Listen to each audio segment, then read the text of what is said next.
The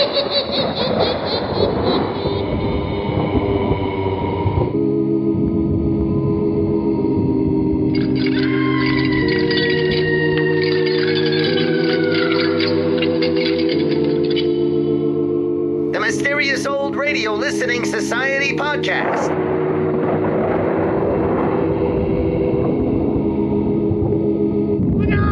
Welcome to the Mysterious Old Radio Listening Society, a podcast dedicated to suspense, crime, and horror stories from the golden age of radio. I'm Eric. I'm Tim. And I'm Joshua. We love mysterious old-time radio stories, but do they stand the test of time? That's what we're here to find out. It's November, and we're spending Thanksgiving month expressing our deepest gratitude to you, our mysterious listeners. Listeners like our guest today, Amy. Hello, Amy. Hi.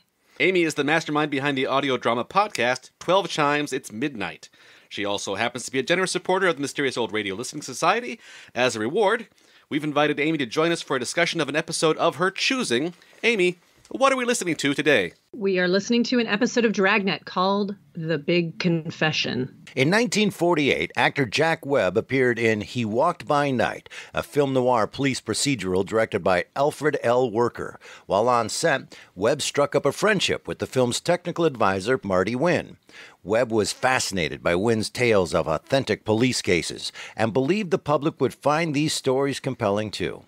By the late 40s, the airwaves were filled with tough cops and private dicks, but none of them presented policing in the realistic way Wynn described it to Webb. In 1949, Webb proposed the idea of a radio show based on actual police cases to NBC executives who were lukewarm to the idea. However, they were impressed by Webb's performance in the short-lived detective series Pat Novak for Hire and decided to take a chance on the young actor's enthusiastic pitch. Dragnet premiered June 8, 1949. Jack Webb played the laconic Los Angeles police sergeant Joe Friday. Much like He Walked by Midnight, Dragnet used a low-key documentary style. Webb narrated each episode with a clipped, matter-of-fact tone, emphasizing facts over dramatic flourishes. Over the course of the program, Friday had many police partners, including Ben Romero, played by Barton Yarborough, Bill Lockwood, played by Martin Milner and Ken Peters, Ed Jacobs, played by Barney Phillips, and Friday's longest-serving partner, Frank Smith, played by Ben Alexander, Harry Bartell, Herb Ellis, and Vic Perrin. Today's episode features Alexander in the role. In 1952, Dragnet made the transition to television, a move that only increased the show's popularity. By the mid-1950s, Dragnet was watched by 50% of American households and held a top 10 rating spot through 1956. The television version ran concurrently with the radio program for nearly 4 years. In 1957, Dragnet left the radio, but the TV series continued until 1959, returning for another 3-year run in 1967. The influence of the program is still felt today in the form of police procedurals like CSI and Law & Order, as well as a reality show like Cops and Forensic Files. And now let's listen to The Big Confession from Dragnet, originally broadcast March 30th, 1954. It's late at night, and a chill has set in. You are alone, and the only light you see is coming from an antique radio. Listen to the sounds coming from the speaker. Listen to the music, and listen to the voices.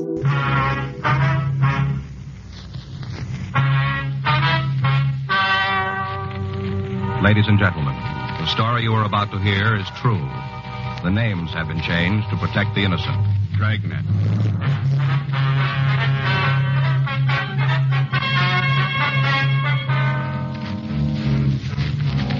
You're a detective sergeant. You're assigned to homicide detail. A young man walks into your office and tells you he has a problem. From the way he talks, you know it's serious.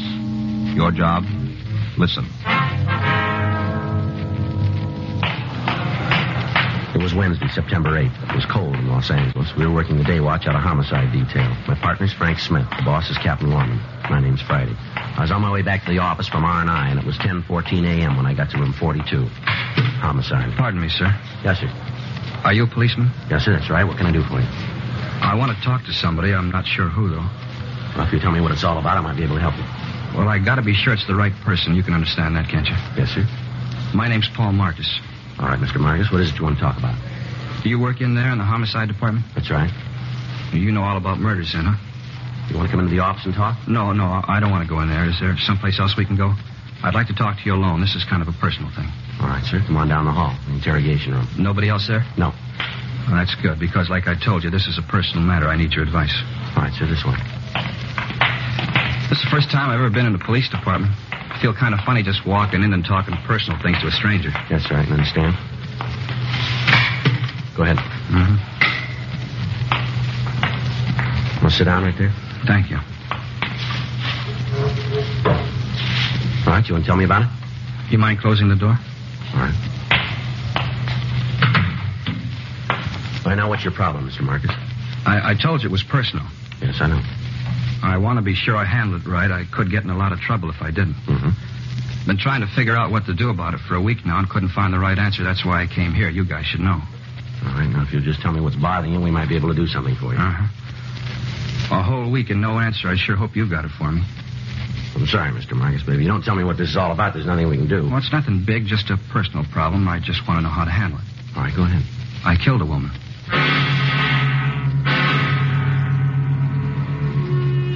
10:18 a.m. We got the name of the woman Paul Marcus said that he'd murdered. We also obtained a description of the victim, and Frank went down the hall to missing persons to see if a report had been filed on her.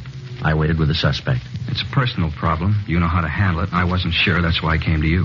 All right, where did you meet this Lorraine Farrell? San Francisco. How long ago? A couple of weeks. I just knew her a little while before it happened, just a couple of weeks. Mm-hmm. Fisherman's Wharf. What's that? Fisherman's Wharf. That's where I met her in San Francisco. I was on a vacation. 2 weeks with pay, and I went to San Francisco. Fisherman's Wharf. That's where I met Lorraine. All right, go ahead. Well, I was down there sitting on the dock looking at the boats, just sitting there eating prawns. You know how they cook them in those great big pots? Yeah. Well, I was just sitting there eating prawns, and I met her. Well, where'd you kill her? Look, you got to let me tell this in my own way, or I'm not going to tell you at all. It's got to be right so you'll understand. Now, if you don't get it right, the whole thing's gone wrong. You see, it's a real personal thing. All right, sir, go ahead. Well, I was just sitting there eating prawns, eating them, and throwing the little tail pieces down in the water. You know how you do. Mm-hmm. Watching them kind of float around. Kind of all of a sudden, she was right there sitting just alongside of me. You ever see her before? I never laid eyes on her till then. All right, go ahead. Well, we both sat there for a minute, and then we started to talk. Just little things like nice weather and how long you've been in San Francisco, things like that. You know how you do. How old did you say the Farrell woman was? 19. Turned 19 the 5th of August. All right. She was born there, you know, in San Francisco. She told me about it when we were talking. How she was born there and grew up there. Yeah. Told me all about the school she went to, how she used to play on Strawberry Island and Stowe Lake. You ever been there? Yes, sir. It's kind of a beautiful place, you know. They got those rowboats, and you paddle around the lake, and right in the middle is this island, Strawberry Island. There's all those swans that swim around. You can feed them. Real beautiful, Strawberry Island. Tell me something, Marcus. You ever been in the hospital? Huh? You ever had any mental care? Been under the supervision of a psychiatrist, maybe? You think I'm crazy, don't you? No, I'll just ask you a question. Well, I'm not. I've never been to a doctor. I'm telling you the truth. You'll see. All right, you want to go ahead? I guess you get a lot of crackpots in here telling you all kinds of phony stories, huh? Well, the doors are wide open all night. Yeah, I guess you get a lot of them. But I'm not a crackpot. I'm telling you the truth. I did kill her. But it's important you know why I did it. I got to tell you the right way. If I don't, none of it's going to be any good. When'd you kill her? September 1st. That's the day we left. September 1st. That'd be a week ago today, huh? Yeah, September 1st. Joe? Yeah. See you in a minute. All right, just a minute, Marcus. Mm-hmm. All right, what do you got? Well, I checked missing persons. Yeah. I got a report on the girl. Same name, description matches. When'd she disappear? September 1st. Well, that fits in with what he told us. Yeah, but there's something that doesn't. What's that? She's 16 years old.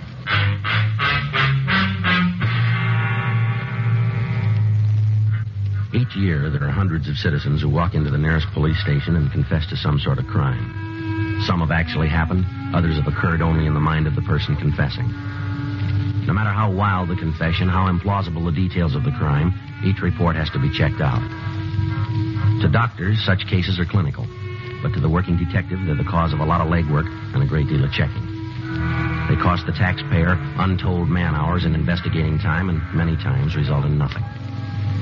Because of his attitude and his reluctance to give us the complete story all at once, it appeared that Paul Marcus might be one of these people. The fact that he named a girl who was missing meant little, since it was possible for him to have read the story in a newspaper. The only way we had of being sure was to continue the interrogation. 10:34 a.m. She told me she wanted to get away from home. That's what she told me, how it was rough for her there, and she wanted to get away. Mm-hmm. That's when you said you'd bring her down here, is that right? Oh, no, I didn't even suggest it. The whole thing was her idea. She brought it up? Yes. You see, after that first day on Fisherman's Wharf, I saw her several times. Almost every day we'd meet someplace and talk. Where would you meet her? Well, sometimes in one of the hotel bars. Once we met out at the Steinhardt Aquarium. We met on the rotunda there. You know where they have the big pool and all the alligators swimming around? You know where? Uh-huh. Well, we met there once, and we walked over to the place where they have the band concerts right across the way where the band plays, only they weren't there that day. Wasn't anybody there, just Lorraine and me.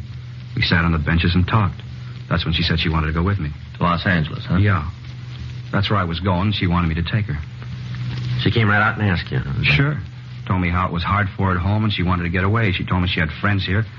Said she could stay with them until she got things straightened out. You know, get a job and a place of her own. Mm-hmm. Well, she was going to do that, get a place of her own and a job, and then she'd be all right. Did you ever meet her parents? No, I never went to the house. She told me where it was, though, someplace out by the Twin Peaks Tunnel. I didn't know where exactly. She didn't want me to go out there. Said it would only cause her more trouble. That's why I'd meet her in town. You ever meet any of her friends up in San Francisco? Yeah, just once we were in a drugstore on Market Street having a sandwich. We were just sitting there, and she was telling me how it was bad for her at home, and a girl came in.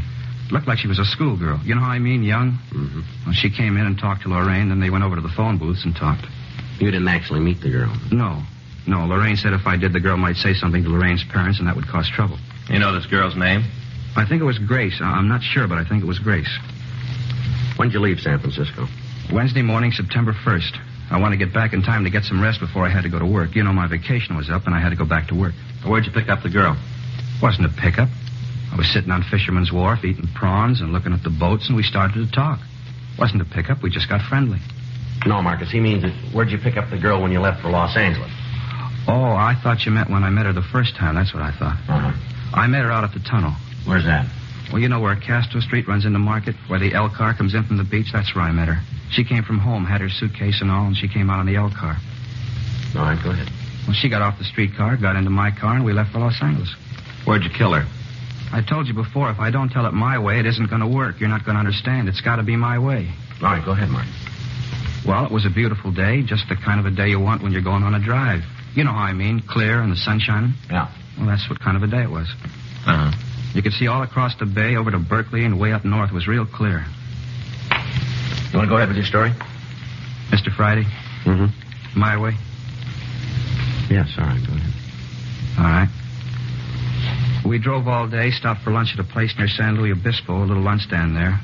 Had a French dip sandwich. It was one of the best I ever had. The meat was real lean, and they didn't sop up the bun with the gravy. Just the right amount. One of the best I ever ate. Mm-hmm. Lorraine liked them, too. She didn't like the bread all sopped up with gravy.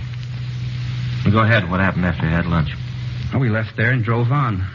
We got down to around Malibu. I guess it was really before that where the divided highway is, up the coast. You know where the cliffs are? Yeah, we know. Well, we stopped.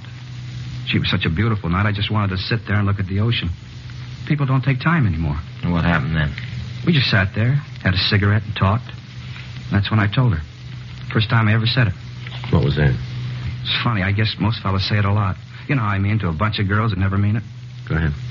I told her. First time I said I loved her, and I told her that she didn't have to get a job, that I wanted to marry her, get her a house and all, and she wouldn't have no more trouble at home. How she'd have her own home and everything would be all right. I told her all that. Yeah.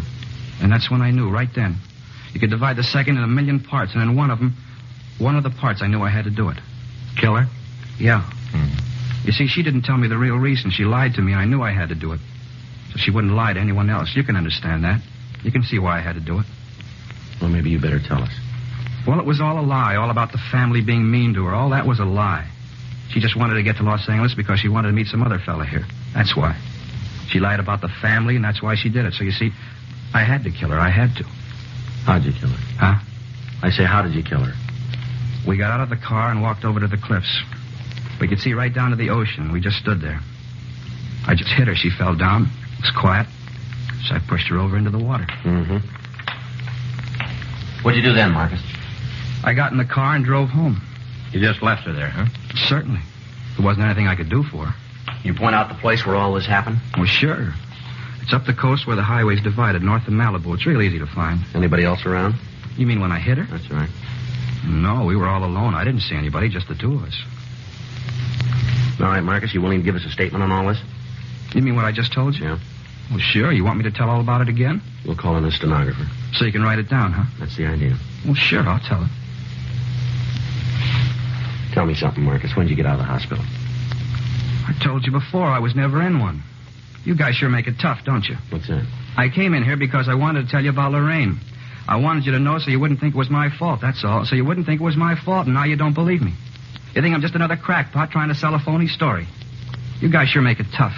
We gotta be sure. When I'm telling you the truth, I want you to believe me. Yeah. I want you to believe me. Maybe we're beginning to.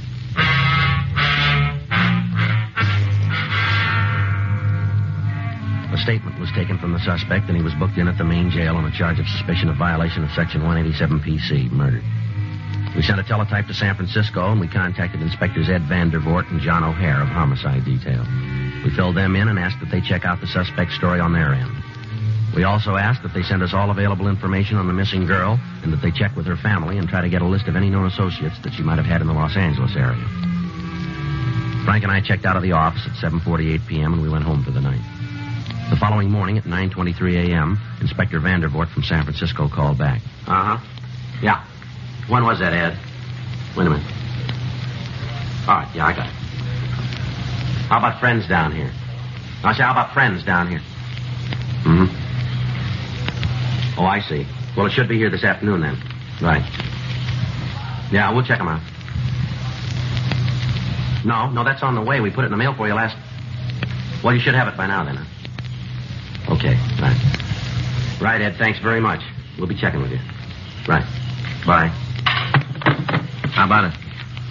Well, they checked the family and the friends, the place where Marcus said he stayed up there. Yeah. Marcus' story checks out all the way.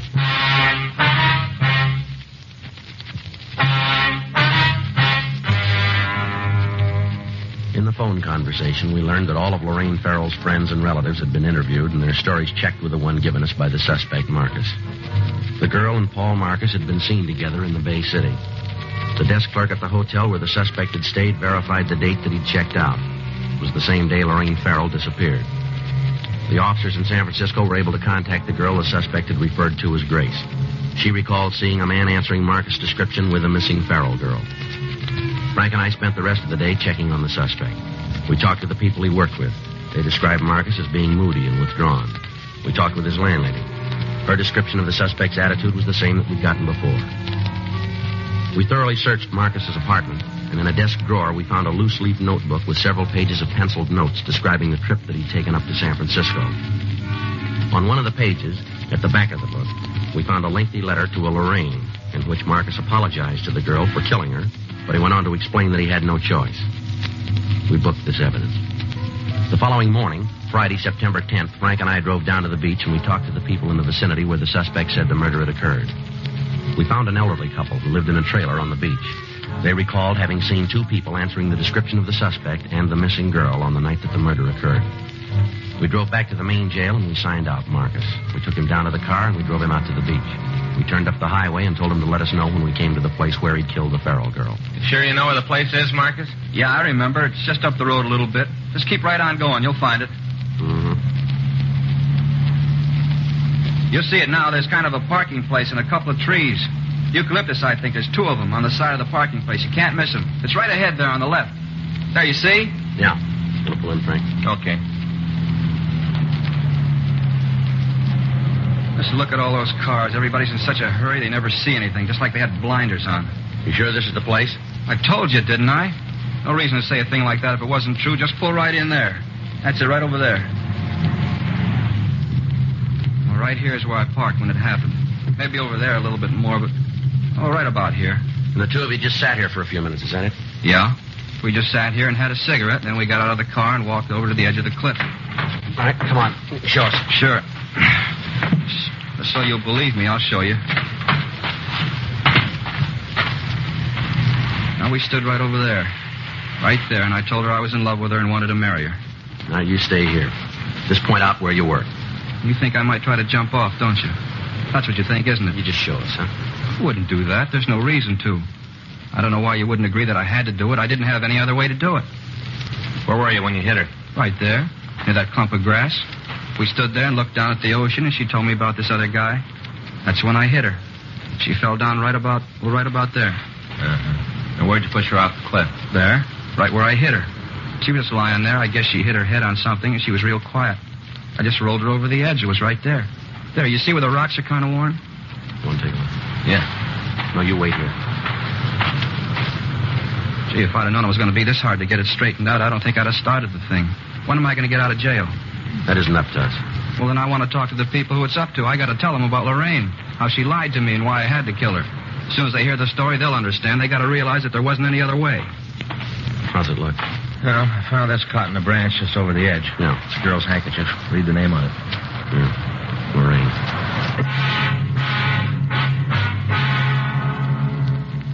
Friday, September 10th, 3:46 p.m. We contacted the crime lab and asked them to come out and go over the scene. Officers stood by so that any physical evidence would not be disturbed until Lieutenant Lee Jones and his men had an opportunity to go over it. Frank and I, along with the suspect, drove back to town where we made arrangements with the city lifeguard service to search for the body. The following morning, a boat equipped with diving gear left Santa Monica Harbor and took a course north.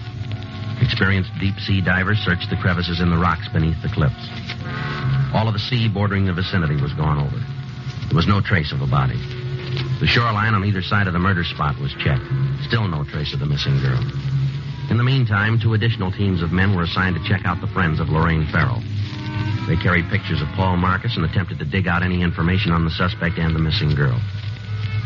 6:42 p.m., Sunday. We called the main jail and asked that the suspect be brought to the city hall for additional questioning. I had a reason to do what I did, a good reason.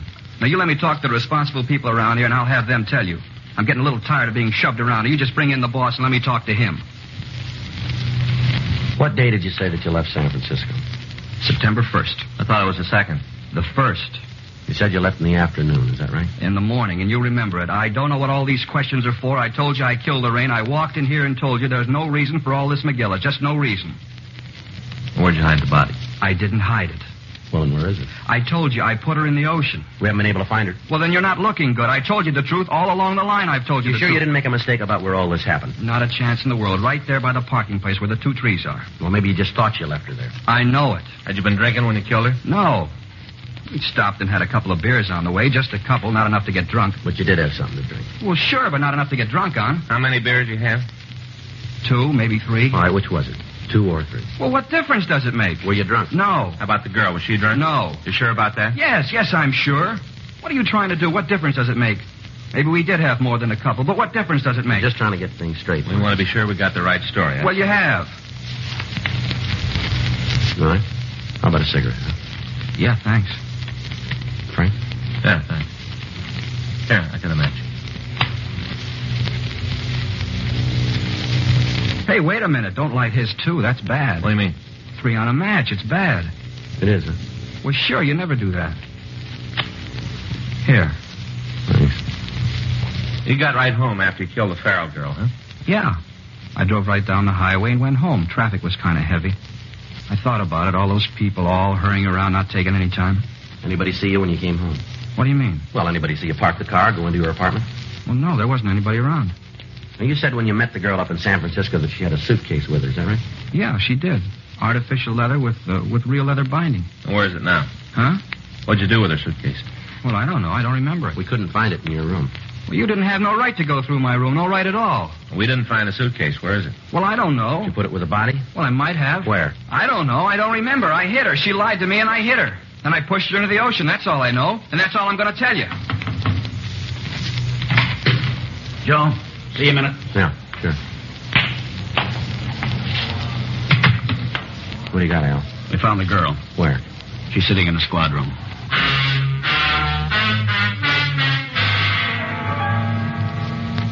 Frank stayed with the suspect in the interrogation room, and I went with Sergeant Al Olivas up to the office. Sitting at one of the tables was a small girl with jet black hair. As we came into the room, she was putting on lipstick.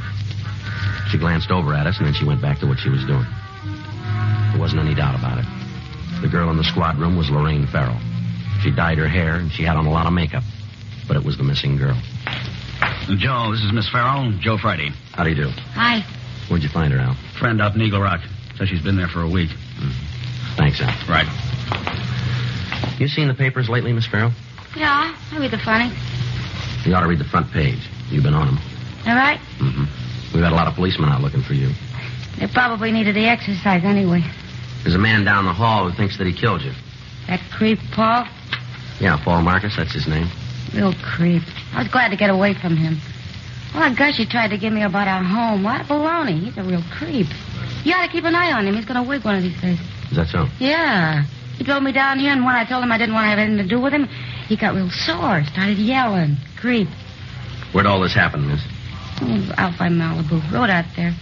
Stopped the car and gave me all the stuff about wanting to marry me. I was in love with me. Big deal. Said I was the first girl I ever said that to. Big deal. What happened then? I told him I didn't want no part of him. Told him to get lost. Thanked him for the ride and told him to get lost. He flipped. Fat, he flipped. I took off, got a ride, came into town. I got this girlfriend in Eagle Rock. I've been out there. You ought to watch that guy, though. Mm-hmm. How old did you tell him that you were? I don't know. Forget. I think 19, something like that. I forget. Mm-hmm. He confessed to killing me, huh? That's right. Flipped, he's a wig. Let's take a walk, huh? Where? Come on. Sure. I got nothing to lose. Can you guys drive me back to Eagle Rock tonight? I got a date. I got to be back pretty quick. You're not going to go back to Eagle Rock. Who said so? We're going to have to hold you. For what? I haven't done anything. Well, you're a minor. We've got a missing report filed on you. Your folks are pretty worried. They're always worrying about something. If there ain't nothing for them to worry about, then they worry about that. Well, it doesn't make any difference. We're going to have to hold you. You just try it, cop. You just try it. You'll find out you got more trouble than you came in one lump. Uh-huh. In here.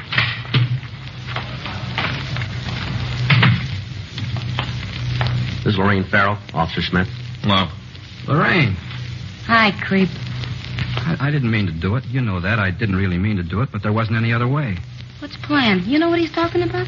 He thinks he killed you. Wait. I didn't think I'd ever see you again. I didn't think I would. But I want you to know one thing, Lorraine. What's that? I forgive you for lying. I told you it hadn't. Yeah, come on. Where to? We'll take you to the office and call a policewoman. Send to the can, huh? To juvenile hall. Come on, let's go. I'll take her, Joe. Right. Bye, Paul. Bye, Lorraine. I'm not mad at you anymore. You know, I was worried.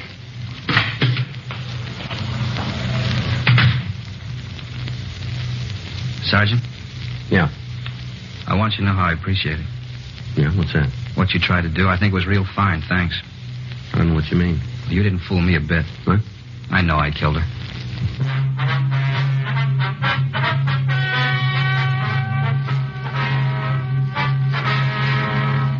Paul Nelson Marcus was held to answer a charge of violation of Section 701 WIC, contributing to the delinquency of a minor.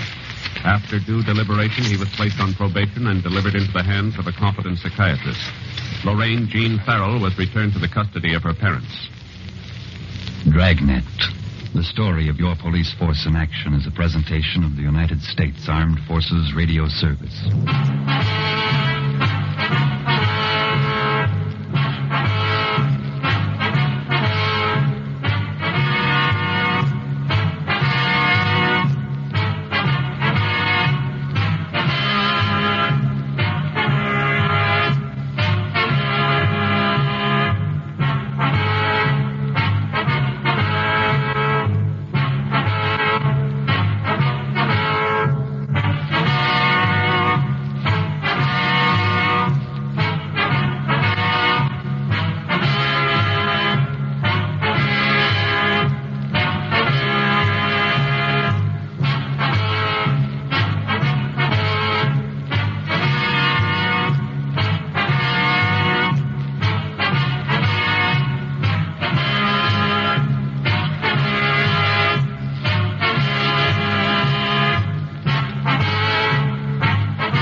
That was The Big Confession from Dragnet here on the Mysterious Old Radio Listening Society podcast. Once again, I'm Eric. I'm Tim. And I'm Joshua. And that comes to us from Amy, who is joining us on the podcast. Hi, Amy. Hello. And Amy's joining us because... she is a Patreon supporter, and this is a reward for Patreon supporters at a certain level to join us for a, hopefully, entertaining discussion about an old-time radio show. I still don't believe people listen, so it's fantastic. Thank you for being here, Amy. This is so cool, and you brought us Dragnet. Before we start talking about what we thought of it, tell us why, when you knew you were going to do this podcast, you chose this. Well, this one really jumps out to me as a particularly odd Dragnet episode. My significant other played it for me immediately after hearing it because for its strangeness and, of course, all the San Francisco references. I grew up in the Bay Area and I've lived here for over 20 years. It's kind of like when you go see a band and you hear somebody saying, you know, all right, San Francisco, it's very exciting, you know. When he talks about going out on the boat, you can still take a rowboat out on Stowe Lake today. I take the L car through the tunnel that's in my neighborhood every day. I was actually at the Steinhardt Aquarium this morning.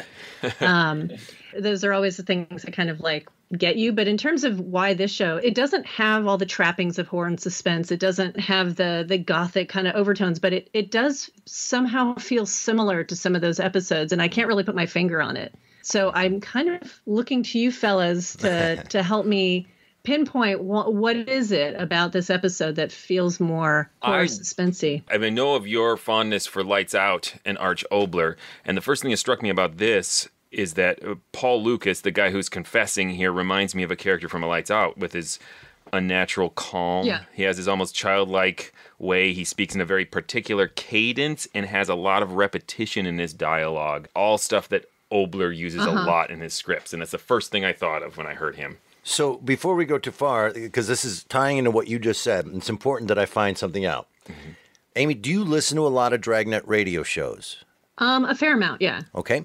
Have you ever listened to a Dragnet before, either one of you? Oh, I have, yeah. I have not, but it's come recommended to me highly. And so my quick little insert is I'm so grateful that you put Dragnet on our plate here, because I don't know if I would have gone for it myself. But it really, in the realm of horror, suspense, crime, this is classic crime, so it really belongs here. So now tying into what Joshua just was saying, this is, to me, very typical of the patter, of the cadence, of the delivery of a Dragnet episode. Mm-hmm. You were just talking about the character and the repeating and all of those things. That, to me, is happening in a lot of Dragnet. Now I'm going to admit something. This is my first Dragnet radio show. Oh. I watched all of the television shows and loved them, and I found really no difference. They ran concurrently. Other than Colonel Potter wasn't on it. But they're all kind of like that. There's a difference between the terse, short sentence responses that are quite typical of Dragnet, but with the character of Paul, the repetition is something very different. And I think the scriptwriter here is using the repetition in his dialogue to suggest, as Friday quickly cues in on, that this guy maybe isn't all there in the head. There is a lot of that repeating, though, and maybe Amy can back me up, where you go back and say the last 5 words you said in the sentence before and move on. That was very prevalent in the television show with all of the characters. Yeah. So that was a thing. I think there was a tone of naturalism to the repetition, because, when you're talking off script, you have a tendency to repeat yourself. And, you've talked to that guy at a party who just keeps kind of saying the same thing, but in different ways. And you're like, yeah, I got it. I got to move on. Right. But here, I think it was more of a neurotic repetition where he couldn't, like, his whole bit's about, got to tell it my way, man. And you're like, what way do you need to tell it? Like, what are you talking about?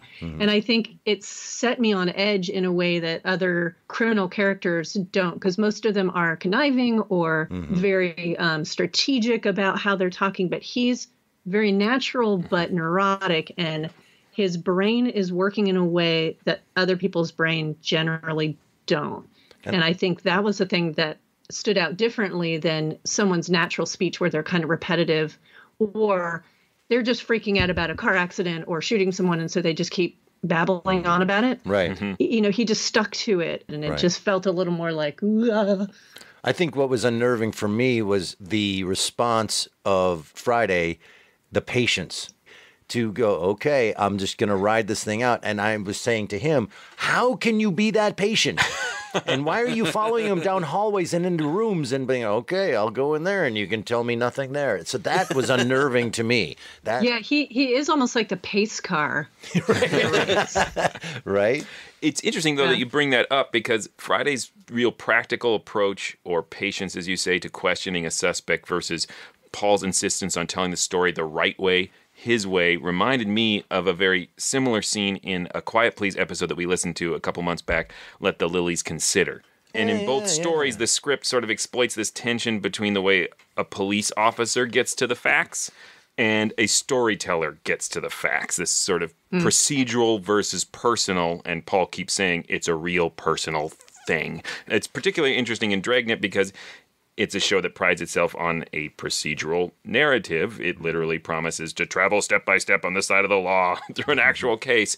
And so I think that's what made this stand out to me. This seemed like Joe Friday's natural arch enemy, right? Because it's like he wants just the facts, he wants incriminating evidence, and Paul wants, like a storyteller, authenticating detail. I was sitting on the wharf and eating prawns and throwing the tails in the water and watching them float away, and you can kind of imagine just Friday's brain exploding. I never caught that. Was he eating prawns? I didn't. Was that in there? It was a subtle throwaway line, or 12. Oh, 12, yeah. He keeps referring back to the eating of the prawns, which is just so Dragnet, having the conversation about, like, where'd you get that coat? And did your wife buy it? Did you get it down the street? Where are we going to have lunch? And, now that you're talking, though, it makes me think that his kind of strangeness almost underscores Friday's strangeness, because he's always the odd duck. But because it fits so well into the police procedural, like you're saying, you don't really notice it as much. But in this, he is so strangely patient, almost otherworldly patient. So he almost is a little creepy. Not almost, is. Like, he's insanely patient to the point of there's something wrong with you, too. Well, I take Friday there's something wrong with you, too. To be the guidepost of, should we be concerned about this guy? And at first, Friday is like, probably not, but we'll do a little checking. And as those little bits of checking start to pan out, I think that's what builds a little bit of the tension in the show and the script is, well, if Friday's a little concerned, I'm a little concerned. And there's some, I think, intentional comedy with Friday. You also have Paul, who's painting this picture, all this, again, authenticating detail about the wharf and the boats and the swans, and he's painting this picture of his whole day, and then Friday just cuts in with, have you ever been to a hospital? Are you under mental care? Those contrasts are kind of at the heart of what is joyful about Dragnet in general, but particularly this episode, because 3/4 of it is just Paul and Friday in a room together, not communicating. Or communicating very slowly. And there's a fine line, I think, between that being compelling and not being compelling. Because even when they found the girl and she came in, it's like we walked into a city where everybody just woke up. I find that mesmerizing. Right. That scene where he sees her again, it delighted me to no end because it's so wrong. Right. Like, no one's reacting that right. to a writing professor, they would say, this is completely wrong. Yes. But just the two different stories or two different points of view that have been established are so compelling and so grounded, for as strange as they are, that I buy it. Like, yes, hi, I'm sorry I killed you.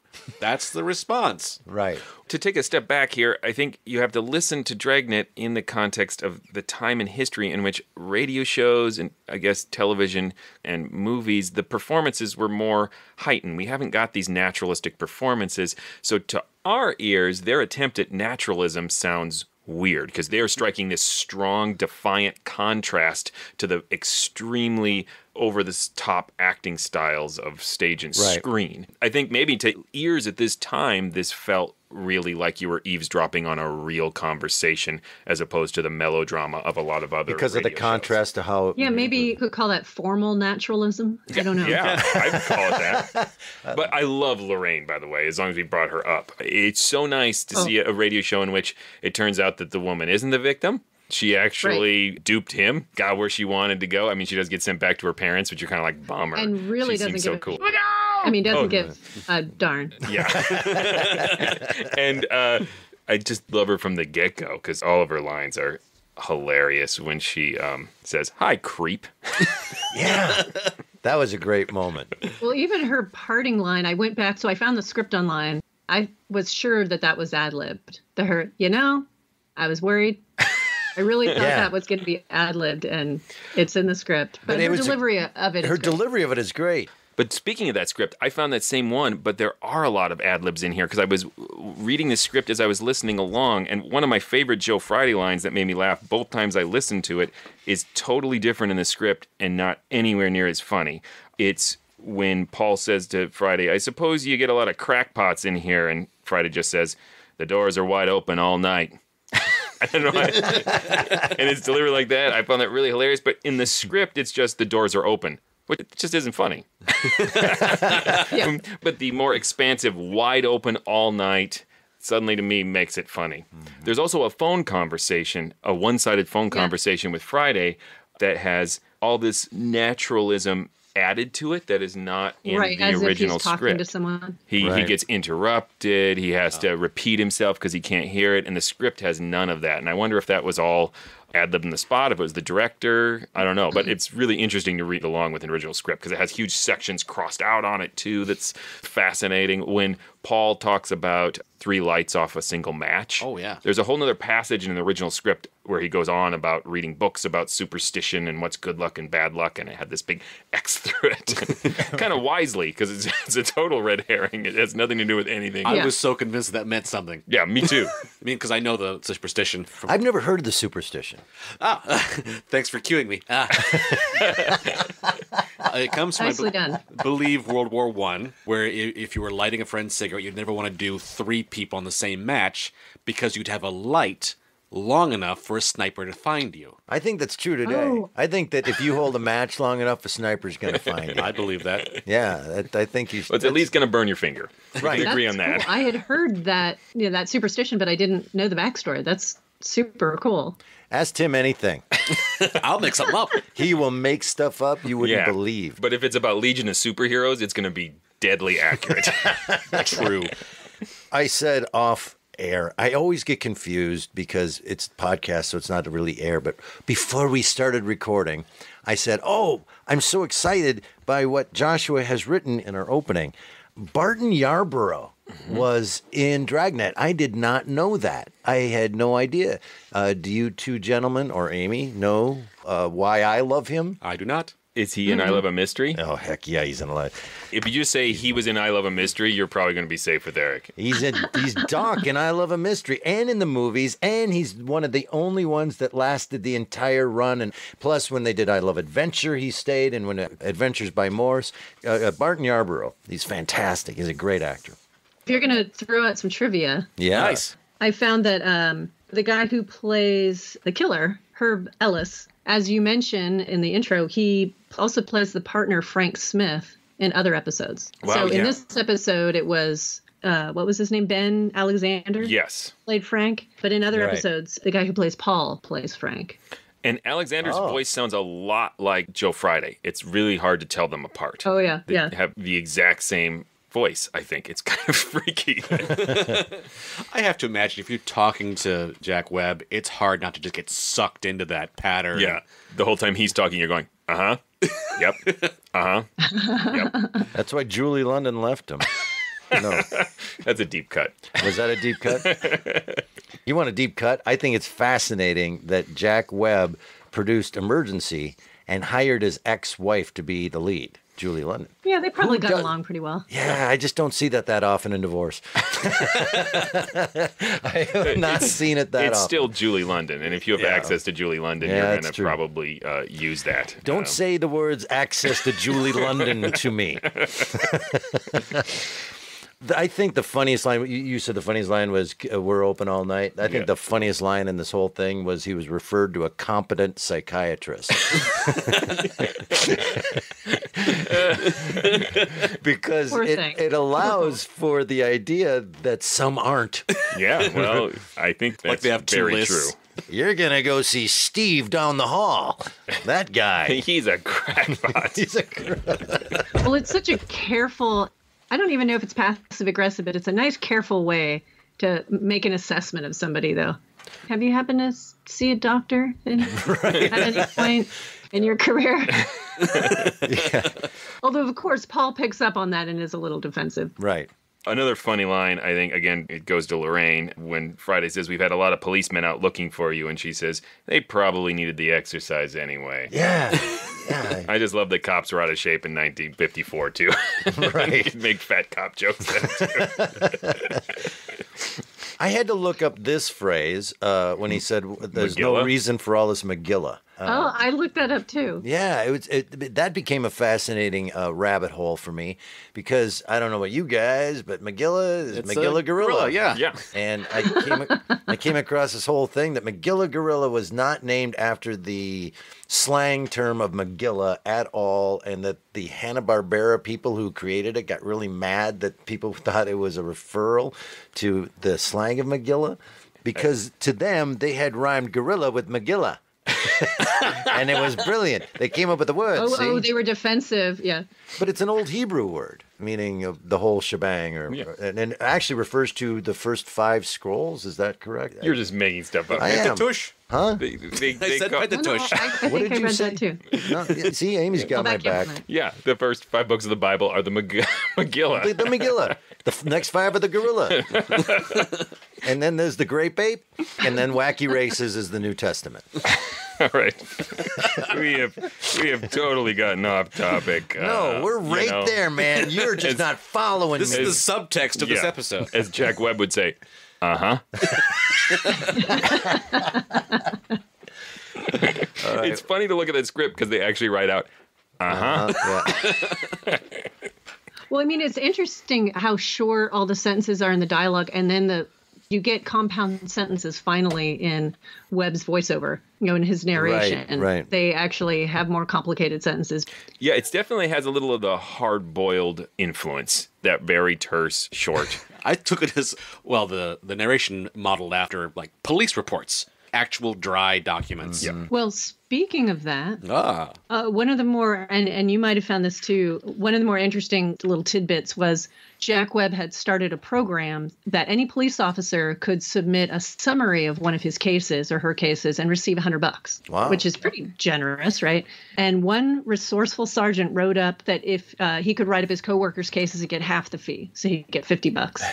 He later landed the job to review the scripts for accuracy, and then met Jack Webb. And under the mentorship of Jack Webb, he sold his first script to a show called Mr. District Attorney. Oh, yeah, and that sergeant's name was Gene Roddenberry.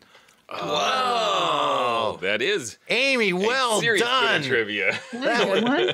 And now you know the rest of the story. That was slightly more interesting than this Dragnet.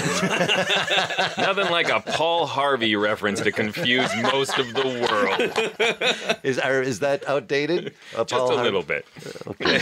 Sorry. Well, at least you got it. Yeah, I'm very outdated. I'm the first to say it.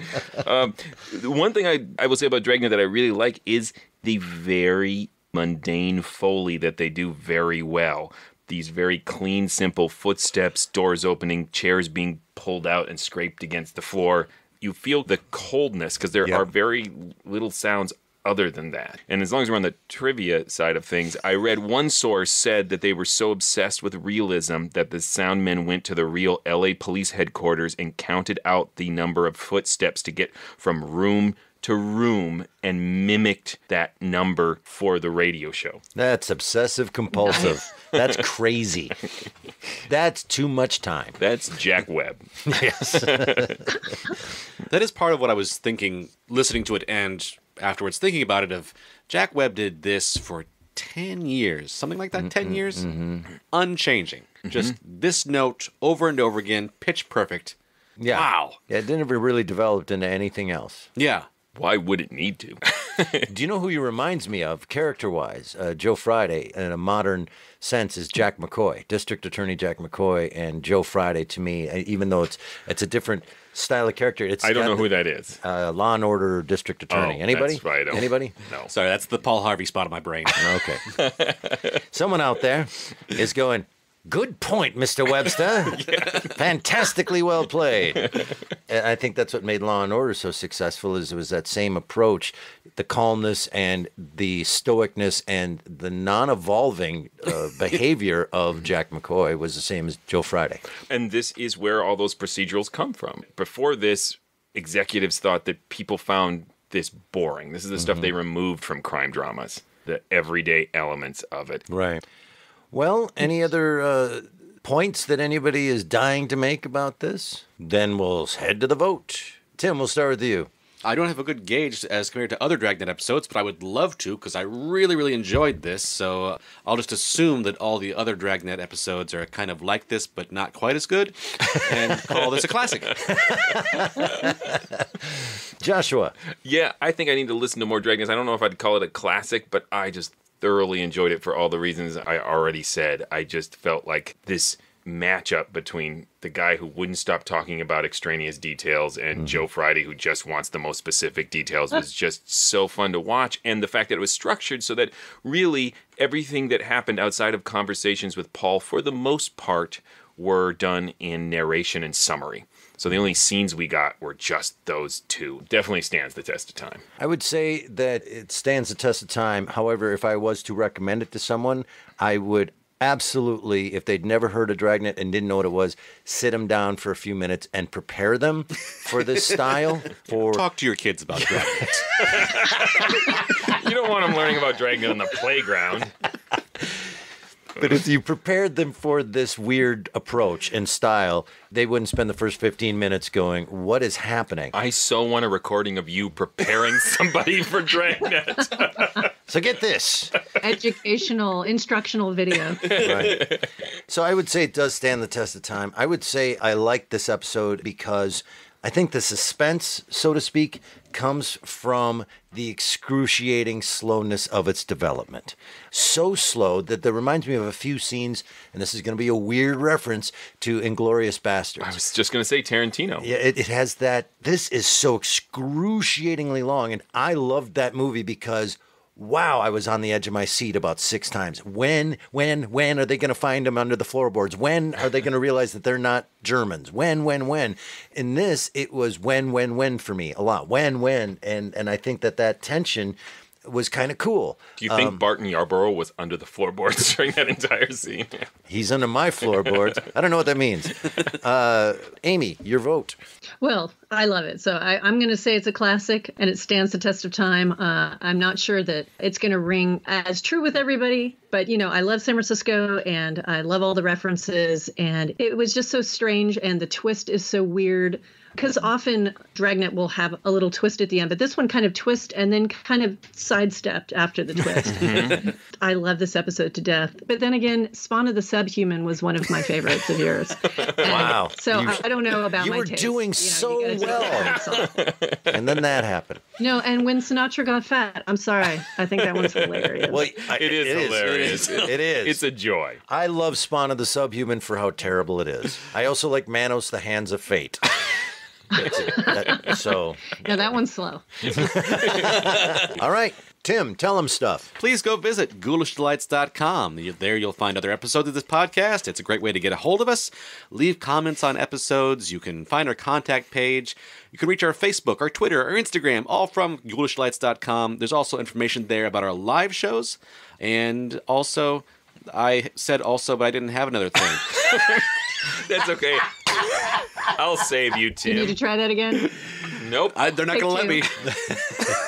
I'll take Tim's also and run with it. Also, you can go to patreon.com/themorals and you can become a supporter of the podcast like Amy. You might even end up on the podcast. Who knows? But there are a lot of different levels to support us at, and we appreciate it. You can also go to iTunes and write a review. We like those too. And also, I definitely want to throw this to Amy, and please tell our listeners where they can listen to 12 Chimes. It's Midnight, which is an awesome series of original audio dramas done in the style of old-time radio. You can check us out practically anywhere. We're on iTunes, Stitcher, and Google Play, and Podbean, and Podchaser, all those great places. Nobody listens to our show on YouTube, and that's okay. You can go to all those other places. Just don't go to YouTube. I have no idea what any of those words are she just said. Google Play. Made up. All right. Thank you so much for supporting the podcast and being here. This was really a lot of fun. Yeah. We are great admirers of you, so it was great fun to have you on the actual podcast. And thanks for the Gene Roddenberry tidbit. That was phenomenal. Thank you, Amy, all right, so much. I hope I did okay. You guys are just so seasoned. It's a little intimidating. Oh, no. Oh, no. You're so...